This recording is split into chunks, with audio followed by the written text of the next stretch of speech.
앉으시겠습니다. 지난 시간에 제가 기초의 중요성에 대해서 많은 말씀을 드렸습니다. 특별히 일어났던 우리나라의 작금의 사건, 성수대교와 붕괴되는 사건과 삼풍백화점 또한 붕괴 사고에 대해서 말씀을 드려서 그것의 문제점이 무엇이었는지, 그리고 그와 대조적으로 붕괴되지 않고 지진에도 거뜬하게 남아있었던 또한 미국의 샌프란시스코에 있는 골든 게이트 금문교에 대해서 말씀을 드렸고, 또 일본의 도쿄에 있는 임페리얼 호텔이 어떻게 대지진을 견디고 또 설 수 있었는지, 그래서 기초가 얼마나 중요한지에 대해서 말씀을 드렸습니다. 자, 오늘은 이 시간에는 이제 이 시편 11편이 기록되게 된 그 배경, 그 과정을 그리고 살펴보고, 오늘 이 본문 중심으로 살펴보고, 다음 시간에는 우리의 유일한 기초가 되시는 예수 그리스도, 그리고 성경에서 말하는 기초들에 대해서 좀 더 살펴보도록 하겠습니다. 오늘 우리가 보면 기초들이 여기는 하나 복수로 되어 있다고 그랬습니다. 우리가 세워지는 데는 수많은 여러 기초들이 있습니다. 앞으로 그 기초들에 대해서 하나씩 살펴볼 것입니다. 자, 오늘 이 본문의 내용과 관련해서 우리가 시편 11편 3절에 이 다윗의 고백이 있게 된 그 배경과 계기에 대해서 좀 더 살펴보면 좋겠습니다. 이 시편의 역사적인 배경은 어느 때인지 우리가 알기는 어렵습니다.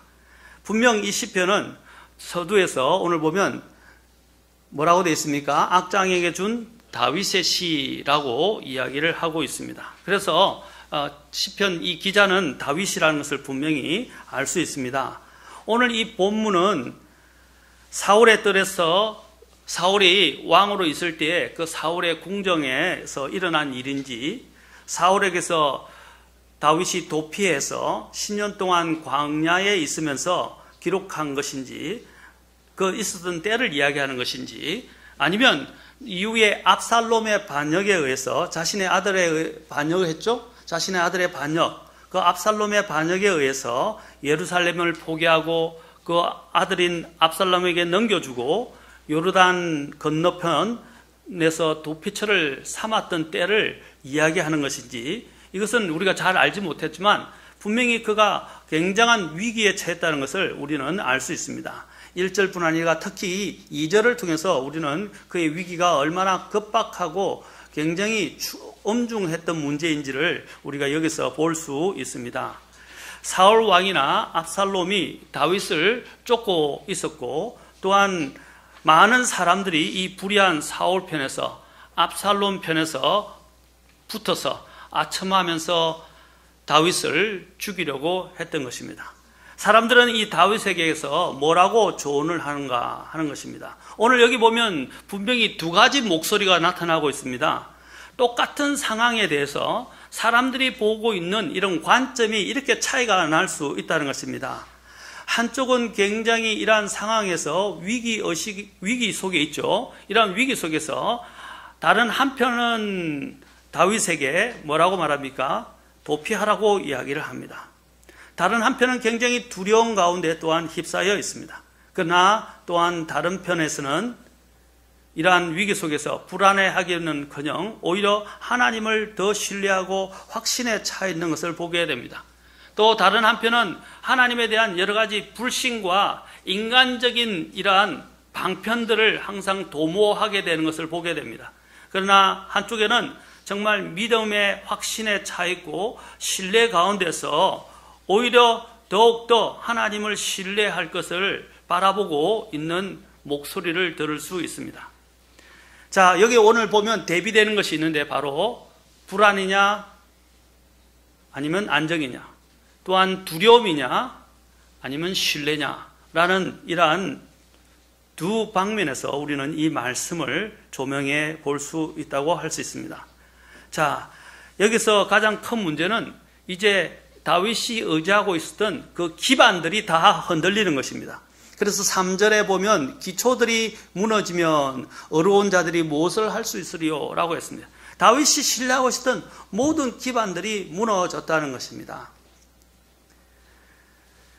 자, 여기 보면 그 주위에 궁수들이 활을 당겨서 그를 겨냥해 쏘려고 하고 있는 이러한 처지가 얼마나 위험한 상황인지를 잘 말해줍니다. 2절을 보십시오. 2절에 보면 이렇게 말해, 보라, 사악한 자들이 활을 당기고 화살을 시위에 먹여 마음이 올바른 자를 몰래 쏘려 하는도다. 이미 다윗을 죽일 모든 준비가 다 되었다는 것입니다. 여러분, 활을 여기 보면 활을 이미 당기고 화살이 시위에 있다는 말은 이미 이제 손에서 잡고 있는, 그렇죠?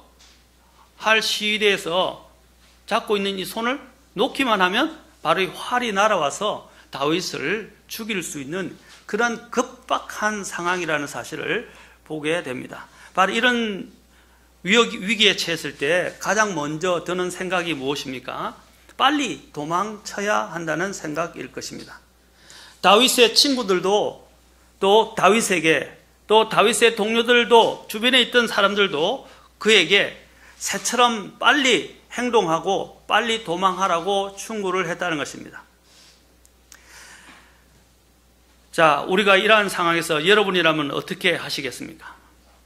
성경은 분명히 우리가 유혹으로부터, 특히 성적 유혹으로부터는 빨리 도망하는 것이 옳다고 가르치고 있습니다.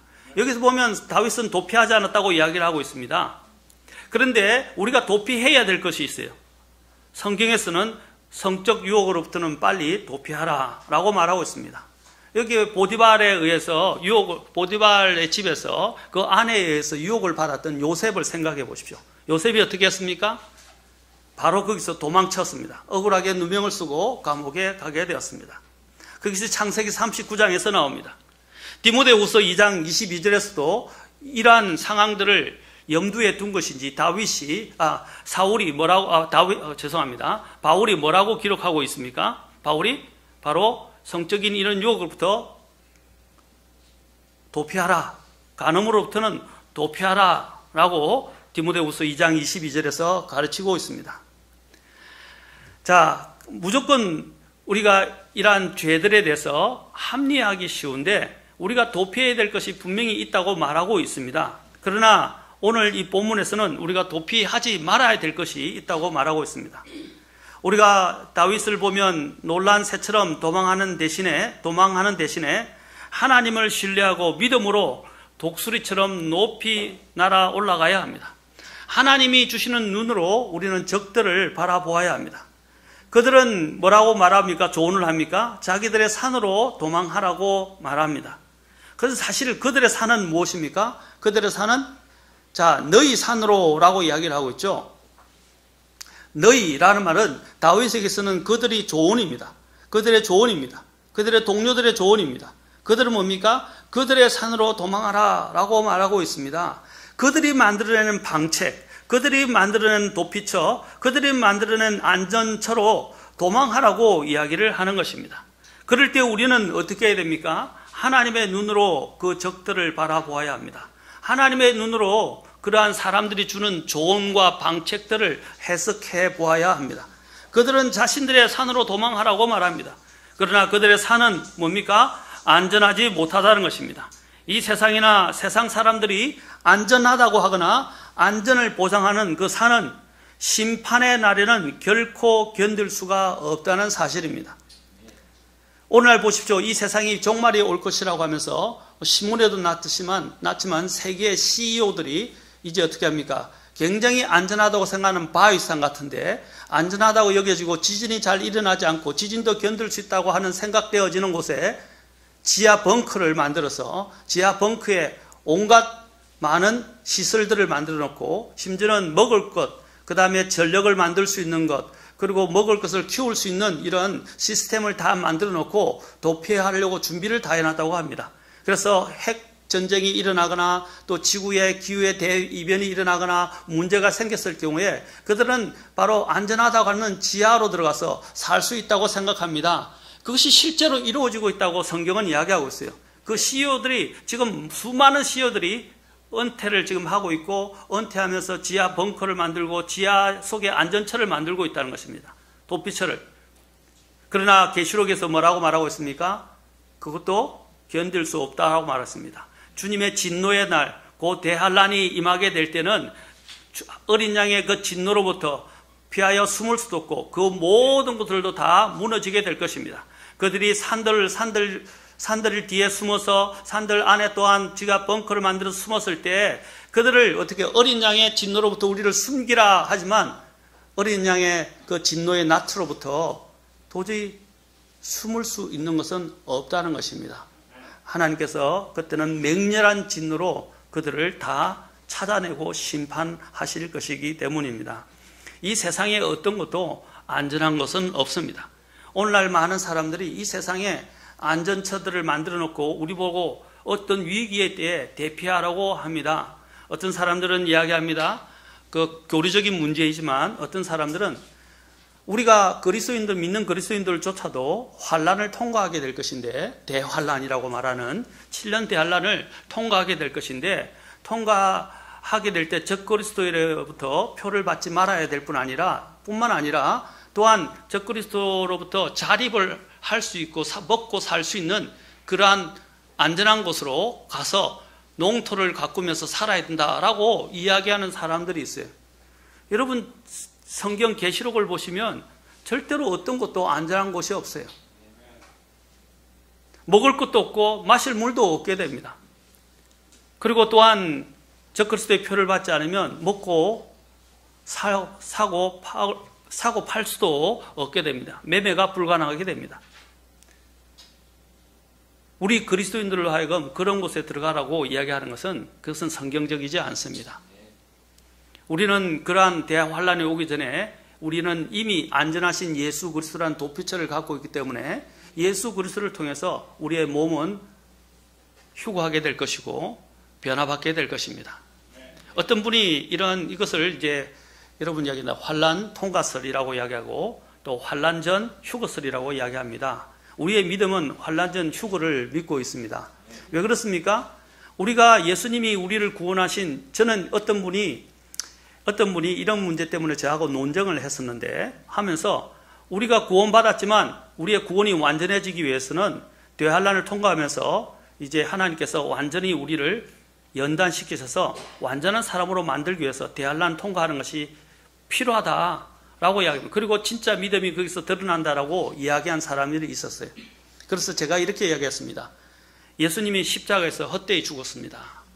그렇게 이야기했어요. 왜냐하면 예수님이 십자가에서 돌아가셨을 때 우리를 위해서 피 한 방울 남기지 않고 다 흘리셨을 때 그 피가 얼마나 모자라길래 우리가 또한 엄청난 이 세상에 견딜 수 없는 대환란을 우리가 통과해야 합니까?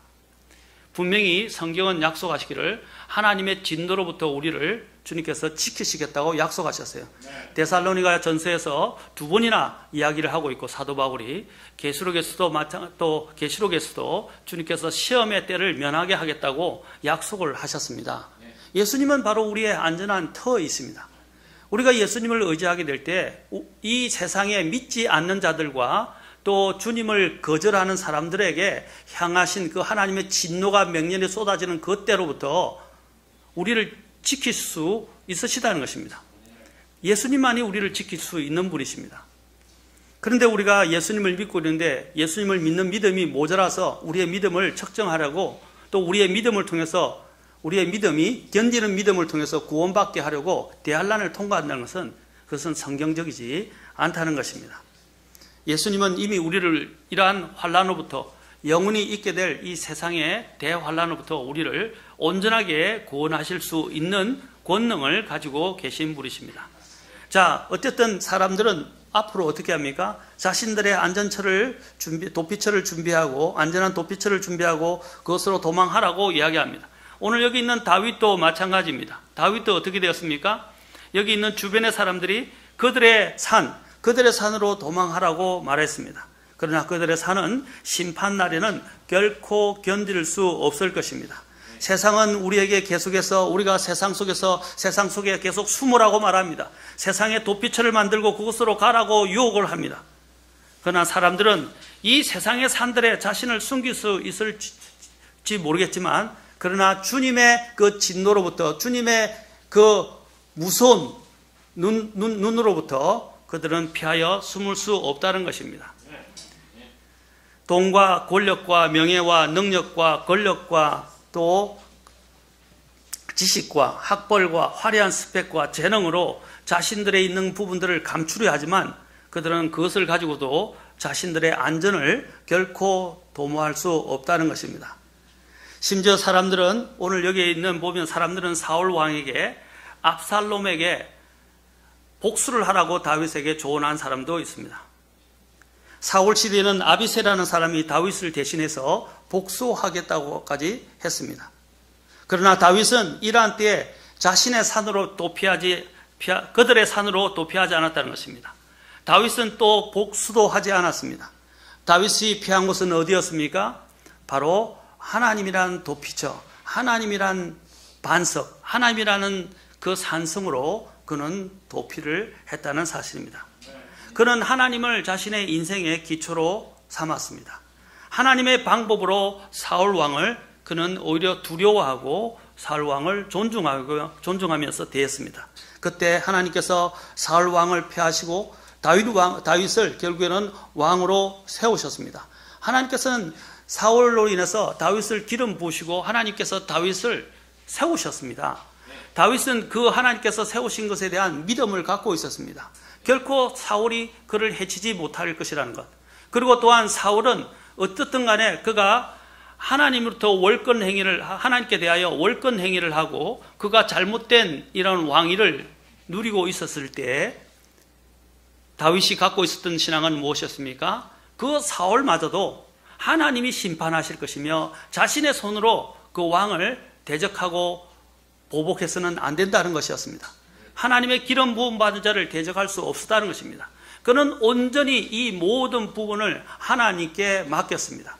그리고 하나님의 그 안전한 산으로 그는 도피했던 것입니다. 다윗은 이러한 때에 자신의 산으로 피하지도 않았고 복수하지도 않았습니다. 느헤미야가 예루살렘 성벽을 쌓았을 때에 우리가 지금 예레미야를 공부하고 있죠. 오후 시간에. 자, 예레미야를 우리가 살펴보고 있는데 예레미야를 보니까 느헤미야가 예루살렘 성벽을 쌓을 때에 그에게 생명을 구해야 한다는 명목으로 대적들의 위협을 피해 도망하라고 권하는 자들이 있었다는 것입니다. 그들은 또한 이러한 우정이라는 가면을 쓰고 느헤미야를 시험하고 있었던 것입니다. 다윗도 이와 같은 똑같은 시험을 당하고 있는 것을 보게 됩니다. 그러나 느헤미야는 어떻게 했습니까? 그것을 거절했습니다. 그리고 하나님이 그에게 맡기신 일을 신실하게 끝까지 담당했고 성벽을 세웠다는 것을 우리는 보게 됩니다. 여기도 다윗도 마찬가지입니다. 다윗이 그들의 말대로 좋은 대로 도망을 했더라면 그는 어떻게 됐습니까? 바로 그들이 놓은 올무에 걸리게 되었을 것입니다. 그들의 올무에 걸리고 그들은 또 다윗을 비난할 근거를 갖게 되는 것입니다. 하나님을 피하지 않고 사람을 피해서 이런 일들이 일어났다라고 이야기하면서 또한 다윗을 비방할 수 있는 근거를 가지게 만들어주는 것입니다. 느헤미야는 담대하게 나 같은 사람이 어찌 도망하랴라고 그는 이야기했습니다. 마찬가지로 다윗도 그와 같은 심정으로 그는 1절에서 또 2절에서 그는 이렇게 말합니다. 자, 1절 봅시다. 내가 주를 신뢰하거늘. 자, 보십시오. 내가 주를 신뢰하거늘 어찌 너희가 내 혼에게 이르기를 새같이 너희 산으로 도망하라 하느냐. 자, 어찌 내가 도망할 수 있겠느냐. 자, 그가 뭐라고 고백했습니까? 내가 주를 신뢰하거늘. 사탄이 우리를 오만하게 하여 넘어지게 할 수 없을 때에는 불신을 통해서 우리를 파멸시키고자 한다는 것입니다. 사탄의 계략은 얼마나 교묘한지 여러분이 아십니까? 우리는 사탄의 관계를 파악할 필요가 있습니다. 우리가 지난 느헤미야를 통해서 보면서 사도행전의 경우가 똑같았다고 그랬죠? 이게 우리에게 공격하는 사탄의 이런 공격 방법이, 우리의 원수들의 공격 방법이 거의 비슷합니다. 처음에는 어떻게 했습니까? 조롱으로, 위협으로, 안 되니까 이제 어떻게 해요? 여러 가지 관계들을 펴서, 또 관계들을 펴서 안 되니까 어떻게 해요? 안에 이제 내부적인 내부적인 적들을 일으켜서 우리를 위험에 빠뜨리려고 하고 우리를 믿음에서 이탈하게 만들려고 한다는 것입니다. 자, 그것이 사도행전에서 일어나는 일들과 또 느헤미야에서 우리가 볼 때 느헤미야에서 일어난 일들이 과정들이 거의 똑같다는 것입니다. 마찬가지로 오늘 다윗에게서 일어난 일들, 이것은 똑같다는 것입니다. 사탄이 얼마나 관계가 대단한지 우리는 그것을 파악할 필요가 있습니다. 그래서 사도 바울은 뭐라고 그랬습니까? 우리가 사탄의 관계를 우리가 모르는 바가 아니다라고 이야기했습니다. 우리는 사탄의 관계를 잘 파악하고 알아야 합니다. 오늘 우리가 이런 다윗처럼 위기에 처했을 때 사탄은 어떻게 합니까? 하나님을 떠나 인간의 방책과 조언을 듣고 거기에 따라서 움직이고 도피하라 라고 이야기한다는 것입니다. 특히 사탄은 우리의 가장 가까운 친구나 가까운 사람을 움직여서 우리의 믿음을 흔들려고 하고 또 우리에게 더 두려움을 가중시켜주며 주를 신뢰하지 말고 인간의 조언과 방책을 듣고 행동하라고 충고한다는 것입니다. 어떤 사람들이 한다는 것입니까? 멀리 있는 사람들이 아니라 가까이 있는 사람들이 그렇게 하기 쉽다는 것입니다. 제가 늘 여러분들하고 상담할 때 몇 분에게 이야기한 바가 있습니다. 절대로 여러분들이 영적인 문제를 가지고 상담을 하게 될 때나 조언을 구하게 될 때에 심지어는 충고를 받고자 할 때에 저를 믿지 않는 사람한테 가지 말라 이 말입니다. 심지어는 내 가족이라 할지라도 믿지 않는 사람들에게 조언을 구하지는 마십시오. 물론 부모님과 어떤 때는 의논해야 될 부분이 있습니다. 그러나 먼저 가장 여러분들이 하나님과 의논해야 합니다. 하나님께 물어야 합니다. 만약에 하나님을 묻는데도 아직 확신이 서지 않는다면 어떻게 하면 영적인 지도자라고 할 수 있는 목회자나 아니면 영적으로 정말 깨어있고 기도하시는 분들이나 또 말씀 안에서 정말 바르게 행하는 좋은 간정을 갖고 있고 평판을 갖고 있는 그런 분들이 있다면 그런 분들이 가서 영적인 조언을 구하라는 것입니다. 오늘날 현대인들이 너무 교육 지식이 높아지다 보니까 이제는 자신들의 그 교육 지식과 경험과 자신들이 갖고 있는 지식을 총동원해서 이제 하나님보다는 그냥 나름대로 모든 것들을 다 규명하고 결론을 내리고 결정을 해버린다는 사실입니다. 그건 굉장히 위험한 일입니다. 항상 모든 일을 우리가 결정하기 전에는 하나님과 의논해야 되고 하나님과 의논하기 어려우면 영적인 사람들과 함께 의논을 해야 합니다. 특히 이런 의논을 할 때 영적인 사람이라고 제가 단서를 달았습니다. 제발 믿지 않는 아무리 좋은 선생님이라도 아무리 좋은 부모님이라도 믿지 않는 사람들에게서 조언을 구하지 마십시오. 물론 때로는 믿지 않는 부모님들의 성낙을 받거나 의논을 구할 필요도 있습니다. 그러나 그것은 참고로 삼으라는 것입니다. 왜냐하면 믿지 않는 사람은 하나님으로부터 오는 그 원천을 가지고 있지 않기 때문에 우리는 매사에 조심해야 합니다. 전에 제가 시리즈로 하나님의 뜻을 어떻게 우리가 알 수 있는가라는 시리즈로 쭉 이야기했는데 제일 먼저 하나님의 말씀이 있다고 했습니다. 그 다음에 마음의 내적 평안이 있다고 했습니다. 그리고 또한 성령님의 또한 인도하심이 있다고 했습니다. 그 다음에 주변 조언자들의 조언이 있다고 했습니다. 그리고 또한 하나님께서 환경을 통해서 또 그것을 그렇게 몰아가시고 인도해 주신다는 것입니다. 자, 이것이 서로 일치가 될 때 뭐라고 그랬어요? 일치가 될 때 우리는 그것이 분명한 하나님의 뜻이라고 확신할 수 있다고 했습니다. 섣불리 인생의 문제들을 여러분 결정하지 마십시오. 특히 위기가 찾아왔을 때도 여러분들이 함부로 조언을 구하려고 달려가고 인간의 방책을 도모하지 말라는 것입니다. 오늘 다윗이 뭐라 그랬습니까? 여러 사람들이 조언을 했습니다. 도망하라 라고 말하고 있습니다. 지금 상황이 굉장히 급박합니다. 그럴 때도 그들은 뭐라고 그랬습니까? 이런 급박한 상황에서 정말 생각을 할 수 없을 정도로 급박한 상황이었지만 다윗은 그들의 조언에 귀 기울이지 않고 1절에 있는 것처럼 그는 내가 주를 신뢰하거늘 주를 신뢰했다고 이야기하고 있습니다. 사탄이 펼치는 논리는요 아주 그럴싸합니다. 여러분 베드로를 한번 보십시오. 베드로가 우리 주님께 조언을 한다고 치고 나와서 어떻게 했습니까? 그렇게 하지 마시고 십자가를 지러 간다니까 그렇게 하지 말라고 말했어요. 그러자 주님께서 뭐라고 하셨어요? 사탄아 내 뒤로 물러가라 라고 주님께서 그를 꾸짖으셨습니다. 또 수많은 주님의 주변에 있던 사람들이 주님께 조언을 했습니다. 그러나 그들이 가져온 그런 조언과 그들의 방책들은 성경적이지 못했습니다. 마찬가지입니다. 우리도 인간이 펼치는 논리는 굉장히 그럴싸합니다. 우리를 걱정하는 것처럼 보입니다. 또한 마리아가 향유옥합을 주님 앞에서 깨뜨렸을 때 그 주변에 있던 사람들이 뭐라 했어요? 그것을 팔아 가난한 자에게 주었더라면, 그렇죠? 얼마나 큰 유익이 됐겠냐라고 이야기했습니다. 그러나 그들의 마음속은 다른 것을 품고 있었다는 것입니다. 그들은 영적이지 아니고 육신적인 부분에서 계산을 했습니다. 또한 빌립이 오병이 여의 기적 앞에서 그가 하나님이 주님께서 행하실 수 있는 것을 기대하고 주님께 맡기기보다는 자신의 방법으로 이 많은 사람들을 어떻게 먹일 수 있을까 하고 계산을 했다는 사실입니다.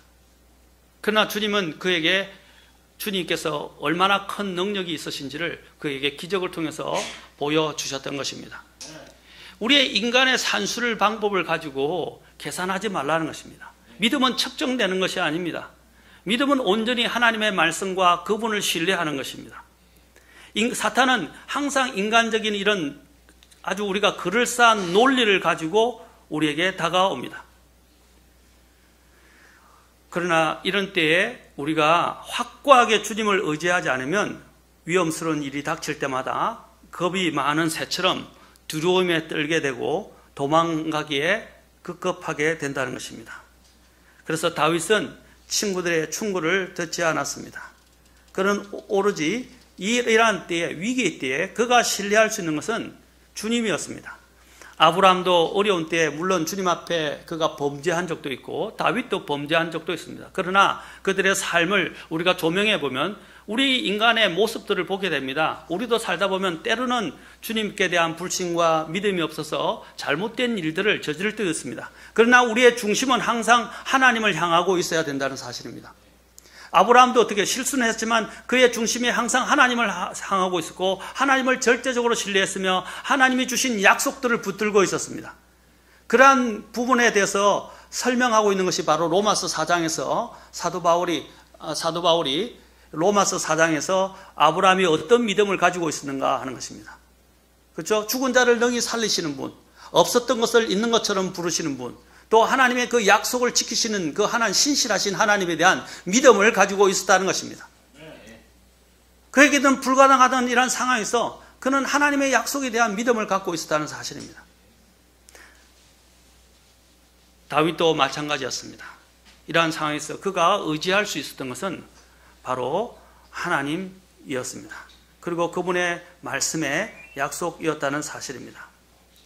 자, 우리가 이런 어려움이 올 때 우리가 눈을 돌려야 할 곳이 어디입니까? 시편 121편에 보면 또한 이 시편 기자가 잘 이야기하고 있습니다. 자, 시편 121편, 제가 이것을 전에 설교한 적이 있는데 수요일날 시편 121편 한번 보십시오. 자, 여기 보면 우리는 어려움이 올 때 우리는 어떻게 해야 됩니까? 시편 121편에서 이렇게 말합니다. 1절 특히 2절을 보겠습니다. 자, 내가 산들을 향하여 눈을 들리니 나의 도움이 거기서 오는도다. 이 산이 뭡니까?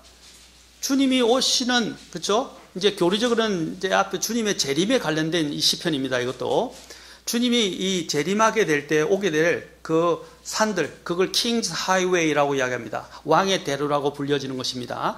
이제 제가 그때 설교했으니까 한번 찾아서 설교를 들었어요. 왕의 대로가 어떤 것인지.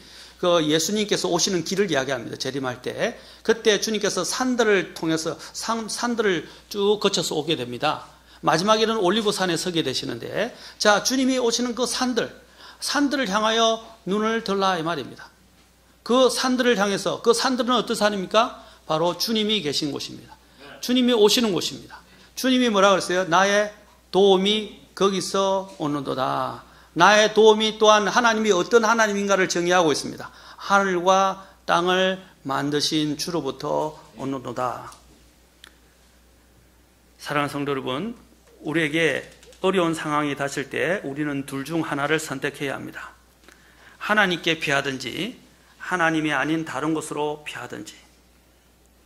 바로 우리가 어떤 행동을 보이느냐가 중요한 것이 아닙니다.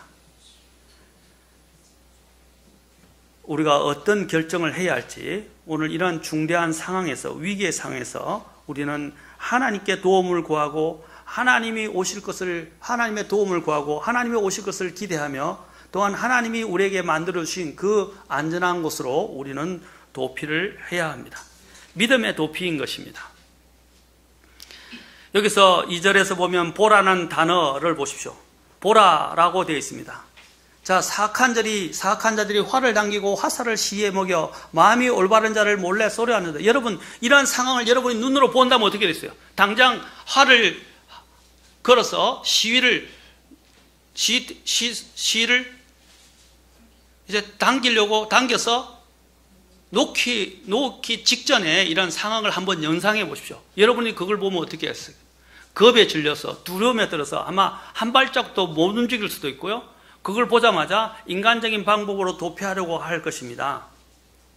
자, 이 보는 것, 이것은 사람들의 마음을 굉장히 두렵게 만들고 혼란스럽게 만듭니다. 여기서 우리가 생각해야 할 것이 무엇입니까? 우리가 눈에 보이는 어떤 것에 의해서 영향받고 자극받아서는 안 된다는 것입니다. 지금 이런 상황을 다윗은 보고 있어요. 그러나 그는 그것에 의해서 움직이지 않았다는 것입니다. 그리스도인은 절대로 보는 것에 의해서 걷지 않고 움직이지 않고 믿음으로 걷고 행하는 사람들입니다. 고린도후서 5장 7절에서는 이렇게 말합니다. 우리는 믿음으로 걷고 보는 것으로 걷지 아니하노라. 믿음으로 걷고 보는 것으로 걷지 아니하노라. 다윗은 심각한 이러한 위기를 바라보았습니다. 아기는 활을 당겼고 화살은 시위줄을 떠날 준비가 되어 있습니다. 그때 이렇게 이야기합니다. 새야 빨리 나라 도망쳐라. 도망가야 안전하다. 지금 곧 서둘러라. 늦으면 죽고 말 거야. 다윗은 이 충고를 심각하게 생각했던 것처럼 보입니다. 왜냐하면 그것이 그의 영혼의 깊이까지 메아려 쳤기 때문입니다. 그러나 그는 그것을 결국에는 들으려 하지 않고 자신이 하나님을 향한 믿음을 저버리지 않았습니다. 그는 온전히 이러한 상황에서 하나님만을 의지했습니다. 하나님의 약속만을 의지했습니다. 다윗을 지키시고 다윗에게 왕자를 주시고 다윗의 왕자를 영원히 있게 하시겠다고 하신 분이 누구입니까? 주님입니다. 주님이에요. 다윗은 자신의 상황에 의해서 움직이는 사람이 아니라 그는 하나님이 그에게 주신 약속들이 있었어요. 아브라함도 하나님이 그에게 주신 약속들에 따라 움직였던 것처럼 다윗도 하나님이 그에게 주신 약속들에 그는 움직였고, 그래서 그는 인간이 주는 그 방편에 따라서 삶의 방편을 찾아서 도피하려 하지 않았고 오직 주님에 대한 믿음을 가지고 그 믿음에 따라서 움직였다는 사실입니다.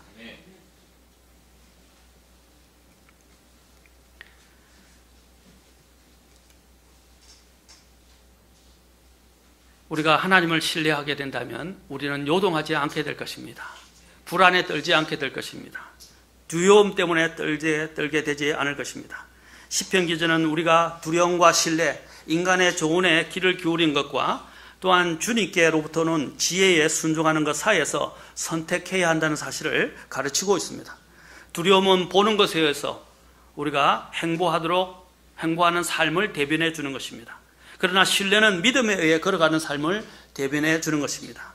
우리는 일어나는 현실 또는 사실들을 직시해야 하지만 그 사실들을 넘어서 있는 이 모든 것을 관장하시고 주관하시는 하나님을 바라보고 그분을 신뢰해야 한다는 것입니다. 다윗의 지금 상황은 어떤 것입니까? 그가 기반을 두고 있었던 모든 기반들, 바로 기초들이 흔들리고 있었던 것이에요. 그래서 기초들이 무너지면 어려운 자들이 무엇을 할 수 있으리요? 라고 이야기하는 것입니다. 적들도 그렇게 이야기합니다. 기초들이 다 무너졌다. 이제는 우리가 할 수 있는 것이 없다. 라고 이야기하는 것입니다. 다윗도 그가 누리고 있었던 그 모든 기반들, 신뢰했던 친구들, 많은 사람들이 그를 배반했습니다. 그러나 그런 상황에서 그는 어떻게 했습니까? 1절에서 이미 그는 마음의 작정을 하고 이야기를 하거든요. 내가 주를 신뢰하였다. 어려움에 처했을 때 다윗은 하나님 앞에서 올바른 가운데 있었고, 또 2절에 보면 그가 어떻게 했어요? 올바른 가운데 있어요. 어려운 자들, 그가 이야기하죠. 자, 마음이 올바른 자라고 이야기하고 있어요. 그 다음에 다윗은 3절과 5절에서 뭐라고 그랬습니까? 그는 또한 자신이 하나님 앞에서 3절에서 의로운 자라고 말하고 있어요. 5절에서도 주께서 의로운 자는 단련시킨다 그랬어요. 다윗이 이러한 위기 상황에서 그는 불의한 자가 아니었어요. 그렇죠? 그는 또한 하나님 앞에서 불신 가운데 있었던 자가 아니었어요. 그는 정말 하나님이 보시기에도 올바른 자였고 의로운 자였어요. 그는 양심에 하나님 앞에서 끄리낌이 없는 삶을 살았습니다. 물론 때로는 이 말은 제가 의롭다 이야기하는 것은요, 여기서 올바르다는 것은 우리가 시시때때로 있는 모든 삶에서 완벽하다는 걸 말하지 않습니다. 그의 마음의 중심과 그의 전반적인 삶의 방향이 어디를 맞추고 있느냐는 것입니다. 바로 하나님께 맞춰져 있었다는 것입니다. 우리는 때때로 실패하고 또 우리는 넘어지기도 하고 죄를 짓기도 하고 또 의심과 불안에 의심과 불신 가운데 쌓일 때도 있습니다. 다윗도 그랬고 아브라함도 그랬어요. 지금 여기서 말하는 것은 무엇입니까?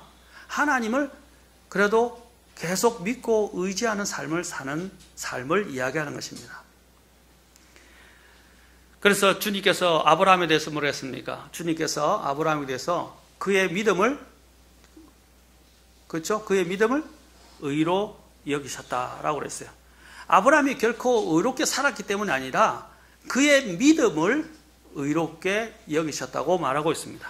우리에게 중요한 것은 하나님에 대한 바로 이런 믿음을 갖고 있는 것입니다. 때로는 우리가 좌충우돌하기도 하고 떨리기도 하지만 계속해서 우리는 하나님을 절대적으로 신뢰해야 합니다. 다윗에게 필요한 것은 폭풍에 맥을 못 주고 휩쓸려가는 새의 날개와 같은 두려움이 아니라 폭풍의 위를 날아가는 독수리의 날개와 같은 믿음이 필요한 것입니다. 위험으로 도망치는 특히 지도자들이나 인도자들이 위험으로부터 도망치는 인도자는 그것은 사꾼이고 신실한 목자가 아닙니다. 우리는 지혜롭지 못한 자들의 조언을 듣는 것을 삼가해야 합니다. 특히 시편 1편을 잠깐 보도록 하겠습니다. 시편 1편 지고 계시고요. 시편 1편 보십시오. 시편 1편에 보면 뭐라고 그랬습니까? 경건치 아니한 자들의 계획대로 걷지 아니하고 죄인들의 길에 서지 아니하며 조롱하는 자들의 자리에 앉지 아니하는 사람은 복이 있나니. 처음에 뭐라고 그랬어요? 경건치 아니한 자들의 계획. 이게 뭐냐면 킹제임스 성경에 보면 뭐라고 되어 있어요? 카운슬이라고 되어 있어요. 이것은 뭐냐면 계획도 되지만 조언도 되고요, 충고도 됩니다. 또 상담도 되는 거예요. 그렇죠? 카운슬이라고 되어 있어요. 그래 경건한 자들의 상담이나 그런 계획, 그들이 주는 조언에 따라서 걷지 말라 말입니다. 킹제임스 성경은 굉장히 재미있게 표현했습니다. Walks not in 이라고 말하고 있고, 그 다음에 거기서 stands in, nor stands in, 그 다음에 nor sits in 이라고 되어 있어요. 자, 여기서 이것이 처음에 조언을 듣게 되면 어떻게 된다고 그랬어요? 조언을 듣게 되면 이제는 불경건한 자들의 계획들이나 상담대로 걸어가게 되면 나중에 어떻게 돼요? 그 죄인들의 길에 서게 되고 결국에는 조롱하는 자 자리에 함께 앉게 된다는 것입니다. 주저앉게 된다는 거예요. 그래서 첫 발을 들이지 말라라고 제가 말씀드렸어요. 첫 발을 들이지 말라. 첫 길을 그들에게 내어주지 말라는 것입니다. 물론 그것들이 돌려올 때 우리에게 두려움을 잠시 주고 우리를 불안에 떨게 할 수 있어요. 그러나 그것을 거절해버리고 주님께서 말씀한 너희가 듣는 것에 주의하라 라고 말씀하셨는데, 바로 우리가 무엇을 들어야 할지 주의를 기울이고 귀를 돌려서 어떻게 해요? 허탄한 것들을 쫓지 말고 사람들의 이러한 잘못된 조언에 귀를 기울이지 말고 하나님께 귀를 기울이라는 것입니다. 그러면서 시편 기자는 해결책을 우리에게 말해줍니다. 뭐라고 해서 2절에 이야기합니다. 우리는 복 있는 사람은 어디에 귀를 기울인 것입니까? 경건한 사람은 어디에 귀를 기울입니까? 2절에 있습니다. 그는 주의 율법을 기뻐하며 그분의 율법을 밤낮으로 묵상하는도다. 그의 마음이 어디에 있다는 것입니까? 하나님의 말씀에 있다는 것입니다. 하나님의 말씀. 여러분들이 처음에 위기를 당하면 먼저 주님께 기도하고 주님의 말씀을 찾으십시오. 매일매일 성경을 읽어야 되는 이유가 뭡니까? 매일매일 하나님이 공급하시는 그 주님의 지혜, 또 주님이 주시는 생명, 또 주님이 주시는 우리에게 주시는 그 길을 우리는 이 말씀을 통해서 얻을 수 있는 거예요. 그리고 그것을 의지해서 하루를 살아가는 거예요. 그리고 그것이 계속 쌓이면 어떻게 해요? 우리의 믿음들이 자라게 되고 우리의 믿음들은 더 확고해지는 것입니다. 그래서 매일 성경을 읽으라고 이야기하는 거예요. 읽지만 말고 묵상하라고 말씀드리는 거예요. 그래야 여러 가지 이 세상에 어려운 위기가 닥칠 때 마음이 요동치지 않고 불안과 두려움에 떨지 않는다는 것입니다. 만약에 여러분들이 그 귀를 기울이게 되면 어떻게 해요? 오늘 여기 있는 다윗이 고백한 것처럼 모든 기초들이 막 다 흔들리는 것처럼 보이는 것입니다. 세상 사람들은 말합니다. 기초들이 무너지면 어려운 자들이 어디에 설 수 있을 것인가 라고 이야기합니다. 그러나 오늘 여기 다윗은 뭐라고 했어요? 나는 주님을 신뢰한다 라고 말했습니다. 주님은 그때 이 다윗은 이런 주님에 대한 신뢰를 어떻게 보이고 있습니까? 4절에 보십시오. 4절에 보면 놀라운 이야기를 하고 있습니다. 우리도 다윗 같은 상황이 올 수 있습니다.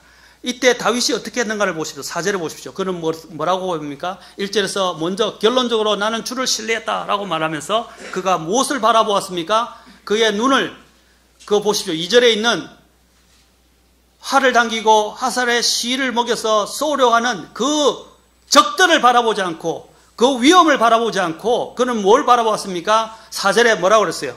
4절에서 주께서는 자신의 거룩한 전에 계시고 주의 왕자는 하늘에 있도다. 그분의 눈은 사람들의 자녀를 바라보시며 그분의 눈꺼풀은 그들을 단련하시는도다. 그가 바라본 것은 무엇이었습니까? 주님이 어디에 계신가? 주님이 어떤 분이신가를 바라보았다는 것입니다. 그분의 눈은 사랑하는 사람들의 자녀들을 다 보고 계시다는 것입니다. 그리고 그분의 눈꺼풀은 또 의로운 자들을 어떻게 해요? 단련하신다라는 사실입니다. 그래서 5절에 주께서 의로운 자는 단련하시되, 자, 결론적으로 그는 이야기합니다. 사악한 자와 폭력을 사랑하는 자는 그분의 혼이 미워하시는도다. 그리고 하나님께서 어떻게 하시나요? 하나님은 공정하시다라고 말하십니다. 하나님은 이제 그들의 대적들, 다윗같이 올바르고 의로운 자들을 위하고 계시고 그 다윗을 대적하는 그 사악한 자들에게 주님이 친히 원수 갚으실 것이라고 말하고 있습니다. 6절에 그분께서 사악한 자들에게 올가미와 불과 유황과 무서운 폭풍을 비같이 내리시리니 이것이 그들의 잔의 몫이 되리로다. 다윗이 눈을 돌렸던 곳이 어디입니까? 바로 하나님 계신 곳입니다. 하나님이 계신 성전, 하나님이 계신 하늘 왕자를 그는 바라보았다는 것입니다. 그리고 하나님이 이런 상황을 허락하신 데는 이유가 있다는 것이에요. 곧 의로운 자, 올바른 자를 단련시키시는 것이다. 바로 그분 안에서는 안전해요. 자, 다윗이 시편 23편에서 그랬어요. 내가 사망의 사망의 그림자, 그렇죠? 그림자라는 골짜기를 다니겠다 그랬어요. 자, 제가 전에 말씀드렸죠. 사망도 우리를 지금 해치지 수 없어요. 그러나 이 세상을 살아갈 때 사망의 그림자가 늘 드리워져서 우리를 위협하게 될 수도 있어요. 그러나 그것은 그림자밖에 되지 않는다는 거예요. 그림자는 우리를 진짜 해칠 수는 없어요. 우리를 두렵게 할 수는 있겠지만 우리를 해칠 수는 없어요. 마찬가지 우리가 하나님 안에 있으면 그 어떤 것도 우리를 해할 수 없습니다. 그래서 우리는 하나님을 절대적으로 신뢰하는 게 필요해요. 믿음을 주님께 두는 것이 필요합니다. 자, 7절에서 사도 다윗은 뭐라고 고백합니까? 의로우신 주께서 의를 사랑하시나니 그분의 얼굴은, 다시 여기서 그는 또 뭐라고 그랬어요? 곧바른 자를 보시느니라. 하나님은 다윗을 계속 주목해 보고 계셨다는 것입니다. 하나님은 다윗의 편이셨습니다. 그리고 하나님은 다윗이 피할 안전한 바위시고 도피처였다는 것입니다. 그래서 다윗은 시편에서 또 여러 번 말하기를 주님은 나의 반석이시오 요새시며 내가 피할 피난처다라고 말하고 있는 것입니다. 그래서 내가 요동하지 않는다라고 말했던 것입니다. 여러분, 어려움이 올 때 하나님이 얼마나 우리를 위하시는지 한번 생각해 보십시오. 여러분들이 위기에 쌓였을 때 이러한 상황에서 여러분들이 누구를 바라보며 누구를 신뢰할 것인가를 생각해 보십시오. 저와 여러분을 구출할 수 있는 분은 주님밖에 없습니다. 저와 여러분을 이러한 세상의 홍수로부터 지킬 수 있는 것은 주님밖에 없습니다. 주님이라는 그 위에 여러분의 믿음을 굳게 두십시오. 오늘 오전 성경 공부에서도 참된 만족을 얻으려면이라고 오전 10시에 성경 공부를 했었는데 우리가 참된 만족을 얻기 위해서는 예수 그리스도를 통하지 않고서는 얻을 수 없습니다. 왜냐하면 모든 것들이 하나님께로부터 나와서 하나님을 통하여 하나님께로 돌아간다고 사도 바울이 로마서 11장 35절에서 말씀하고 계십니다. 모든 기원은 하나님께로부터, 또 모든 것은 하나님을 통해서, 모든 것은 다 하나님께로 돌아가는 것입니다. 우리는 그분에 대한 절대적인 믿음이 필요합니다. 또한 한 가지 우리가 기억해야 할 사실은 하나님이 자신을 사랑하시는 자들에 대해서 어떻게 대하시는가 하는 것입니다. 마지막으로 로마서 8장을 읽고 마치겠습니다.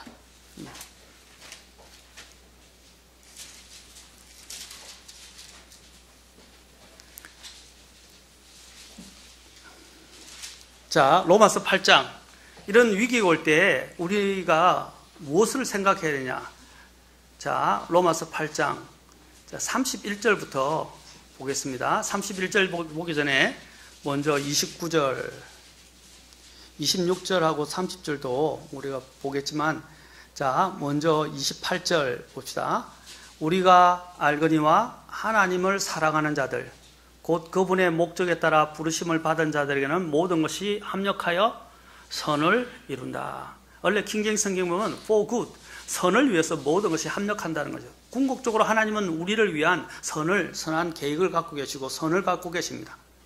모든 것들이 뭐라고 해서 다 굳은 일이든 좋은 일이든 모든 것이 합력하여 선을 위해서 합력한다는 것입니다. 궁극적인 그 선을 위해서 합력하고 있다는 사실입니다. 또한 우리는 정말로 감사한 일이 있어요. 뭐냐? 자, 우리를 위해서 중보하시는 분이 있습니다. 26절에 보니까 뭐라고 그랬어요? 우리를 위해서 중보하시는 분이 있어요. 성령님께서, 자, 26절 이와 같이 성령께서도 우리의 연약함을 도우시나니 우리가 마땅히 기도할 바를 알지 못하나 성령께서 말로 할 수 없는 신음으로 친히 우리를 위해 중보하시느니라. 아멘. 얼마나 감사합니까? 주님께서 우리를 위해서 중보하신다는 것입니다. 또한 더 나아가서 이제 주님만이 아니라 예수 그리스도께서도 우리를 위해서 중보하고 계시다는 것입니다. 예수님께서, 자, 31절부터 쭉 보겠습니다. 그런즉 이 일들에 대하여 우리가 무슨 말을 하리요? 만일 하나님께서 우리를 위하시면 누가 우리를 대적하리요? 32절, 자신의 아들을 아끼지 아니하시고 우리 모두를 위해 그분을 내어주신 분께서 어찌 그 아들과 함께 또한 모든 것을 우리에게 값없이 주지 아니하시겠느냐? 예수님이라는 선물을 우리에게 주셨어요. 하나님의 자신의 유일한 독생자 예수 그리스도를 우리를 위해서 주셨어요. 내어주셨어요. 예수님을 주셨는데 하물며 다른 것은 덤으로 주시는 것은 당연한 것입니다. 맞습니까? 그래서 값없이 모든 것을 우리에게 주신다라고 말씀하셨어요. 그러므로 이제 우리는 이렇게 말할 수 있어요. 우리의 원수들이 33절, 누가 하나님께서 선택하신 자들을 무슨 일로 고소하리요? 사탄도 우리를 고소할 수 없다는 것입니다. 어렵다 하시는 분은 하나님이시니 재판장이신 하나님이 우리를 어렵다 하셨다는 거예요. 그래서 34절, 누가 정죄하리요? 죽으신 분은 그리스도시요 참으로 다시 일어나신 분도 그리스도시니 그분께서는 바로 하나님 오른편에 계시며 또한 우리를 위해, 아까 누가 중보한다 그랬죠? 26절에서 성령님께서. 그런데 지금 34절은 또 뭐라 했어요? 예수님께서 우리를 위해 중보하신다. 그리고 하나님이 우리를 위하신다 이 말입니다. 그렇죠? 그래서 누구도 우리를 대적하거나 우리를 정죄할 수 없다라고 말합니다. 자, 35절부터 39절까지 우리 같이 한음소원을 읽겠습니다. 시작. 누가 우리를 그리스도의 사랑에서 떼어놓으리요? 환난이나 공경이나 핍박이나 기근이나 벌거벗음이나 위험이나 칼이랴. 이것은 기록된 바 우리가 종일토록 주를 위해 죽임을 당하며 도살당할 양같이 여겨졌나이다 한과 같으니라.